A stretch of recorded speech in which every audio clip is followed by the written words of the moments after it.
உன் வாழ்க்கை அவ்வளவுதான் இந்த உலகம் உன்கிட்ட சொல்லும் போது உன் வாழ்க்கை உன் கையில தான் உங்க அறிவு சொல்றது உங்களுக்கு கேட்கலையா?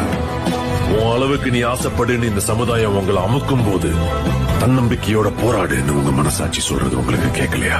இன்னைக்கு ஒரு முடிவெடுங்க, அதை என்னைக்கும் மறக்காதீங்க. தோல்வி பயம் துரத்தும், திரும்பி பார்க்காதீங்க. போதும்னு மனசு சொல்லும், வர வாய்ப்பை விட்டுறாதீங்க. தேடினாதான் கிடைக்கும், தட்டுனாதான் திறக்கும். உங்க பயத்தை பார்த்து தைரியமா ஒண்ணு சொல்லுங்க, என் உரிமையை முடிஞ்சா பறிச்சு பார், நான் முன்னேறுவேன். முடிஞ்சா என்ன தடுத்து பார். கண்ணுல நெருப்போட, களத்துல வெறியோட, உங்க அறிவையும் தன்னம்பிக்கையும் நம்பி உங்க லட்சியத்தை நோக்கி தைரியமா அடுத்த அடியை எடுத்து வச்சா நீங்க வாழ்ந்துட்டு இருக்கீங்கன்னு அர்த்தம்.